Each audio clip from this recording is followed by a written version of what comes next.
Assalamualaikum warahmatullahi wabarakatuh. Alhamdulillah, alhamdulillahi rabbil alamin. Assalatu wassalamu ala asrafil anbiya'i wal mursalin, sayyidina wa maulana Muhammadin.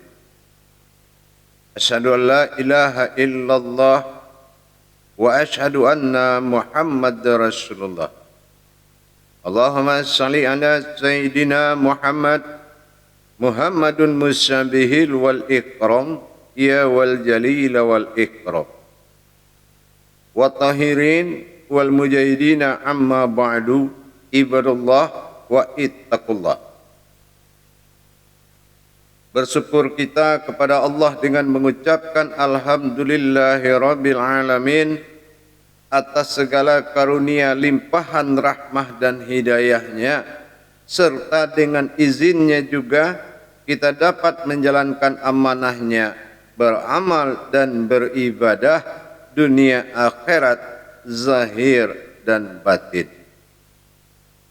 Bersalam kita tidak akan pernah kita lupakan. Marilah sama-sama kita panjatkan kepada junjungan kita Nabi Allah, Nabiul Akhirul Zaman, Rasulullah Muhammad sallallahu alaihi wasallam.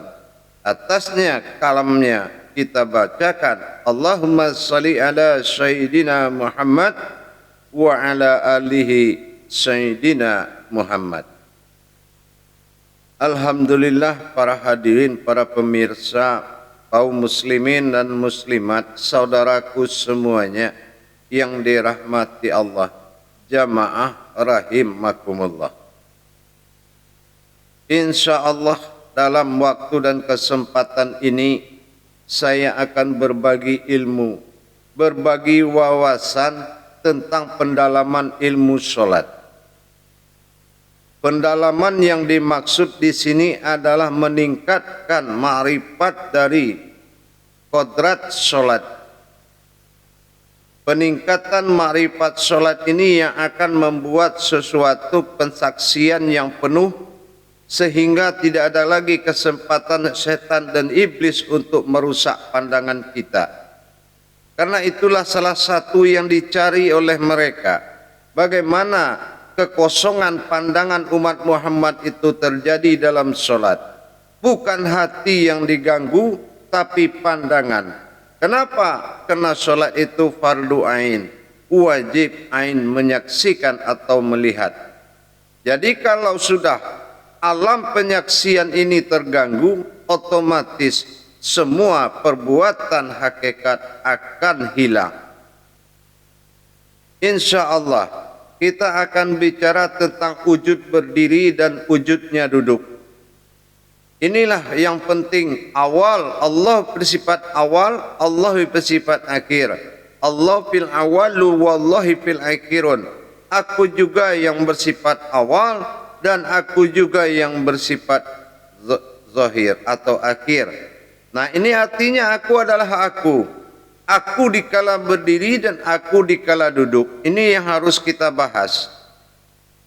Jadi para hadirin, para jemaah yang dirahmati Allah, kalau kita bicara soal ibadah dan kita bicara soal ilmu, makomnya berbeda. Nah, kalau sekarang kita bicara soal ibadah, tentu kita tidak luput daripada makom, daripada kodratnya. Jadi bagaimana ma'rifat atau kodrat pensaksian yang berdiri dan duduk? Pengenalan hakikat dari berdiri dan duduk ini adalah kodratnya ilmu. Makanya kalau di dalam Al-Quran itu yang dipanggil adalah ruku dan sujud. Alhamdulillah tidak sedikit Al-Quran memanggil dalam firman-Nya Allah kepada Muhammad, yaitu ruku dan sujudlah engkau. Tapi dikala berdiri dan duduk tidak ada dalam panggilan sifatnya amaliyah. Kenapa? Ini adalah kodrat kerahasiaan yang cukup tinggi. Kalau kita berbicara bagaimana bertajalli di tingkat ibadah, sudah pasti seluruh muni usolli. Itu targetnya. Apa itu? Solatlah kamu seperti melihat aku solat. Bagaimana cara melihat aku solat? Inilah kata Rasul sebagai dikatakan syariatun nabiin, artinya pemimpinan kerohanian dan kenabiannya yang harus diikuti. Jadi kita percontohkan sekarang dari sisi ibadah.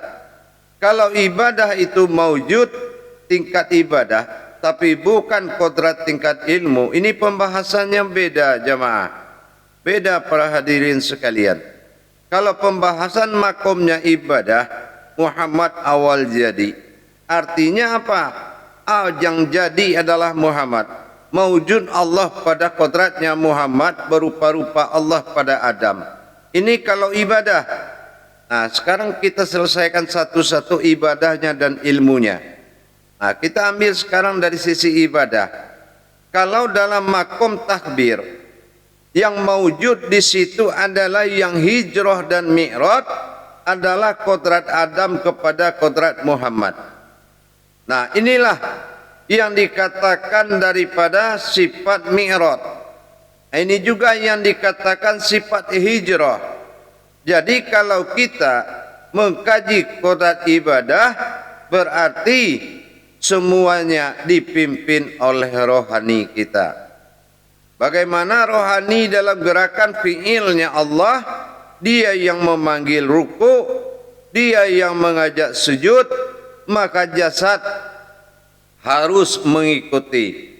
Kenapa? Karena jasad itu adalah ifa'alus shalah. Dia hanya mengerjakan, disuruh ruku, dia ruku, disuruh sujud, dia sujud, disuruh duduk, dia duduk. Inilah yang dikatakan ifa'alus shalah. Bagaimana dengan ikamatis shalah? Nah, inilah rohani. Nah, ini kalau kaji ibadah ya jamaah. Kalau rohani namanya ikamatis shalah, yaitu mendirikan. Nah, dialah yang bergerak, dia yang menggerakkan. Dia gerakan kodratnya, maujudnya yaitu Adam. Rohani adalah maujudnya zatnya Allah, rohani bagi kita. Ini perbuatan antara ra'aitimuni usolli. Nah, melihat aku salat.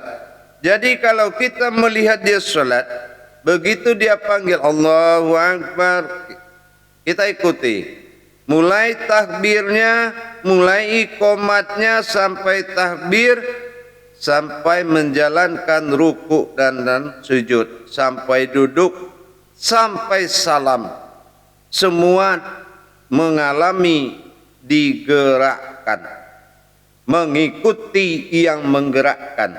Nah, dengan adanya kalam, bimbingan kalam inilah yang akan kita ikuti. Sami Allahu liman hamidah. Jangan sekali-kali kita merasa wujud kita dalam berkalam seperti itu. Ini adalah wujud, sifatnya fi'il atau rohani. Nah, ini kalau kita kaji ibadah. Tapi kalau kita mengkaji kepada tingkat ilmu, di sini adalah sifatnya wujud dan maujud. Artinya wahadun alal wahidun wal ma'budun alal wahidun. Hanya aku yang sanggup menyembah diriku sendiri. Artinya apa? Kita harus melihat potensi daripada kodrat Allah dalam takbir. Ini kalau tingkat ilmu. Kalau dalam sisi ilmu solat ini dibahas, yaitu yang berdiri adalah karajiahnya Allah, dan yang di dalam dirinya adalah sabitahnya Allah, maka kita akan mengadakan dua perkara. Siapa yang menyembah dan disembah? Nah, inilah pensaksian yang sangat jelas, yaitu dalam rangka apabila berma'rifatnya Allah dalam salat, maka menyaksikanlah kodrat daripada itu. Jadi kalau sudah kodrat wujud Allah yang bersifat ilmu dalam takbir, berarti keumatan dan ketuhatan hanya tinggal dua sisi, dua kodrat. Yang pertama adalah penyaksian, yang kedua adalah ma'rifat. Berma'rifatullah, bersaksilah, yaitu isimnya Allah, yaitu diri. Nah, inilah yang kita insannya. Jadi kita menyaksikan apa yang dilihat oleh Allah. Nah, ini penterjemahannya seperti itu kalau kodratnya ilmu. Nah, sampai pada duduk. Jadi kalau zahir dan batin adalah keputusan tingkat ilmu kalau dalam takbir. Tapi kalau dalam kaji ibadah, ini kodratnya adalah wujud dan maujud, sifatnya rohani dan jasmani. Jasmani adalah sifat daripada nur dan rohani adalah sifat daripada zat. Nah, sifat nur maujudnya Adam, sifat zat rohaninya Muhammad, inilah yang membawa kodrat rukun dan rakaat sampai pada tingkat duduk. Nah, bagaimana dengan tingkat duduknya nanti? Itu yang dikatakan tumbadil. Nah, ini yang dikatakan tumbadil. Bagaimana dengan tumbadilnya? Kalau dari sisi ibadah memang total daripada kodrat Muhammad yang berduduk, yang berwujud Muhammad, yaitu aftarnya Allah, yaitu batin nyawa bagi kita, diri sifat atau diri hak. Kalau diri hak ini sudah bersembunyi di dalam makom zat dan nur, yaitu dalam aftarnya, maka ini dinamakan Muhammad rahmatan fil alamin. Ini adalah Muhammad rahmatullah, bukan Muhammad Rasulullah. Jadi kalau dia sudah maujud dan aku ingin dipanggil Muhammad, artinya tumbadil pada duduk. Kalau dari sisi ibadah, maka yang duduk itu adalah Muhammad maujud daripada Allah. Maka dikatakan assalamualaikum ayyuhan nabiyyu wa rahmatullah. Nah, ini nabi yang tempat Allah memiliki alamnya, tempat Allah bermakom wa rahmatullah. Nah, ini dalam ayat tahiyat akhir. Nah, ini posisi ibadah. Bagaimana dengan posisi daripada ilmu? Kalau kita bicara soal kodrat ilmu, maka yang duduk itu adalah maujudullah, ya, maujud Allah. Bagaimana yang dikatakan maujudullah? Disitulah yang disifatkan sifat zahir.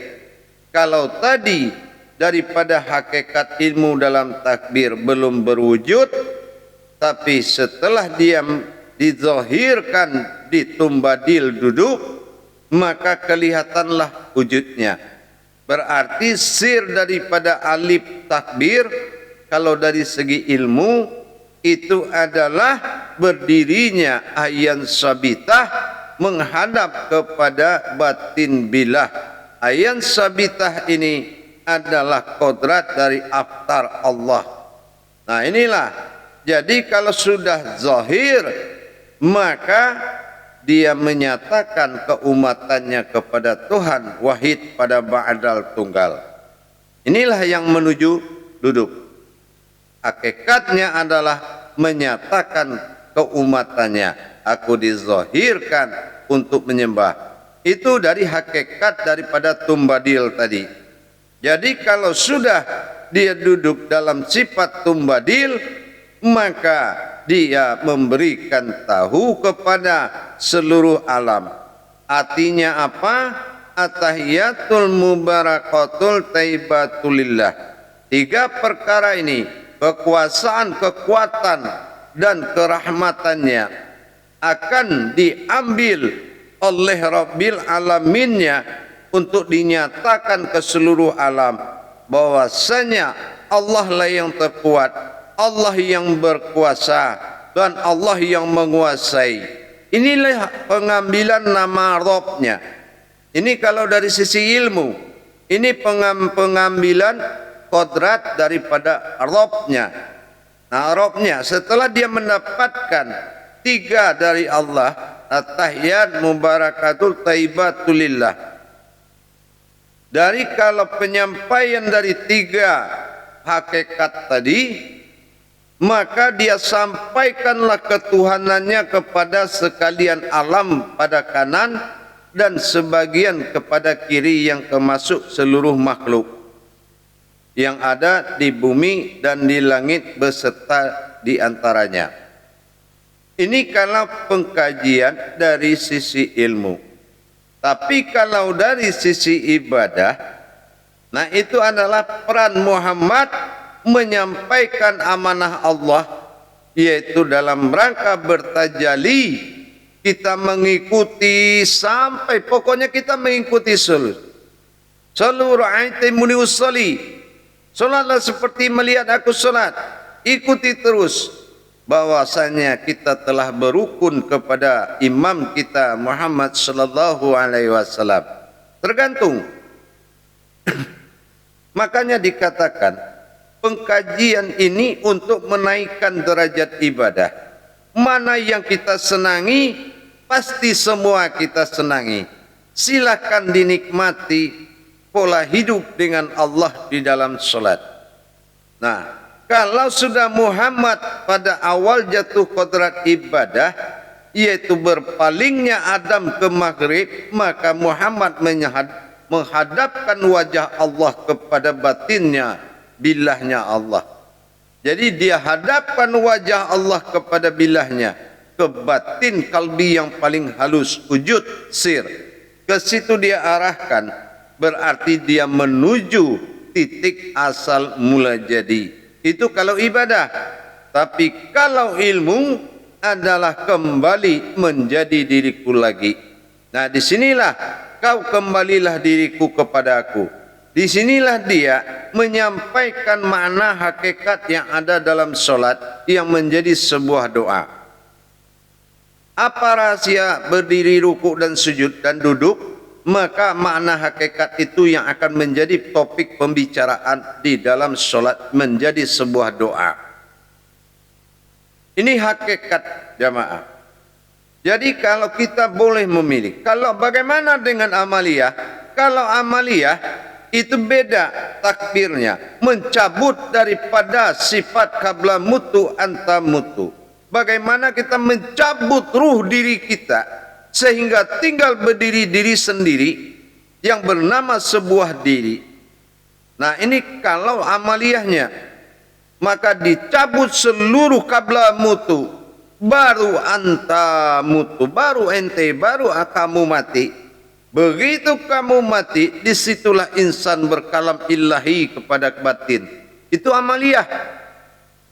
Meskipun tinggi tapi amaliyah. Kenapa amaliyah? Amaliyah itu kan ibadahnya syariat dinamakan amaliyah. Harus begitu. Jadi yang dibuang ini adalah seluruh kebatilan termasuk ruh-ruh. Intinya qabla mutu anta mutu. Berarti kita sudah punya kemampuan 3 mi'raj.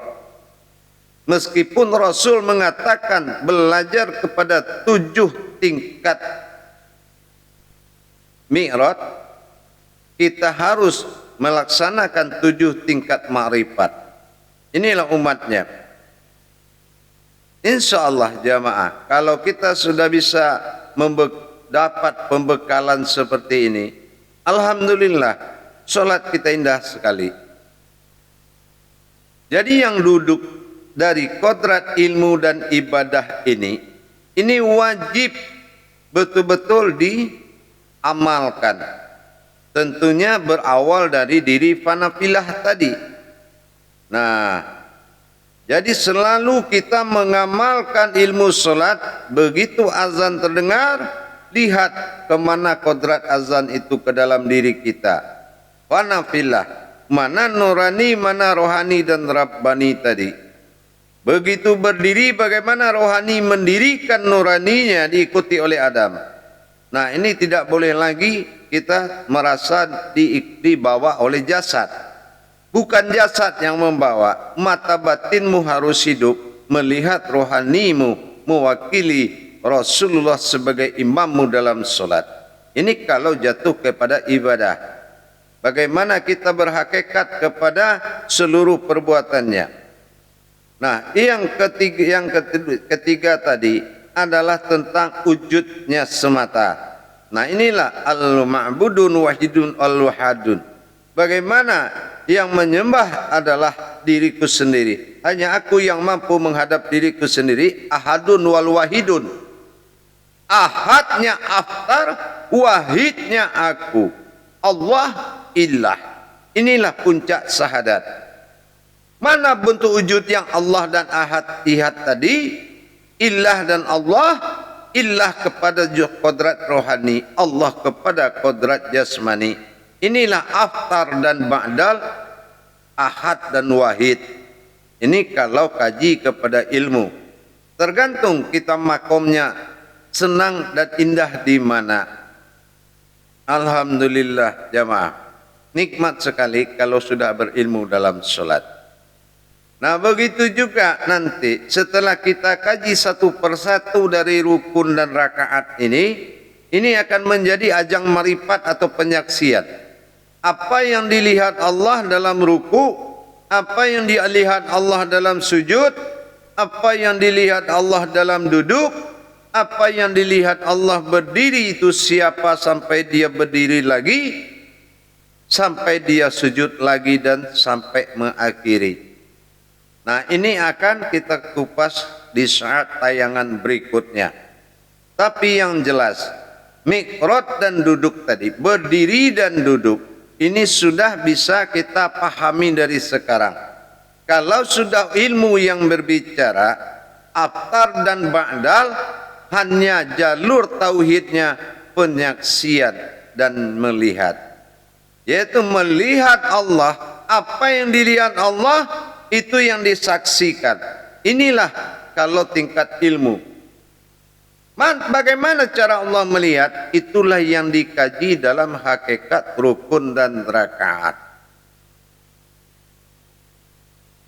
Baik para hadirin dan jemaah semuanya, rahimakumullah. Sangat jelas dan ringkas bahwasanya wujud berdiri pada takbir, wujud tumbadil pada duduk dari sisi ilmu dan ibadah sangat terungkap dengan jelas. Maka sudah bisa dilaksanakan dalam tempo 5 waktu. Insya Allah selamat menunaikan ibadah sholat yang berhakikat dan bermakrifat. Kenapa? Karena sholat ini adalah perbuatan marhalah muqarabah, yaitu perbuatan rohani, bukan perbuatan jasmani. Sifat solat itu 2, ifa'alus sholah dan ikamatis sholah. Ada yang bersifat mengerjakan, ada yang bersifat mendirikan. Insyaallah mudah-mudahan sholatnya berkah. Barakallahu ya karim, walhamdulillahi rabbil alamin, wa nikmatihi ibadihi salatu fardu lillahi rabbil alamin. Mudah-mudahan Allah berkahi solat kita. Karena apalah, tidak ada artinya semuanya kalau solat ini kita tidak bisa. Kalau hanya ifa'alus sholah, semua orang juga bisa. Tapi ikamatis sholah harus wajib hukumnya. Karena mendirikan inilah yang memiliki kodrat ilmu. Yang di Al-Quran, di ikamatis sholah ini, kita lihat pada surat Toha ayat 14. Kembali saya ingatkan, mantapkan 2 kodrat, mau jalur ilmu atau jalur ibadah. Assalamualaikum warahmatullahi wabarakatuh.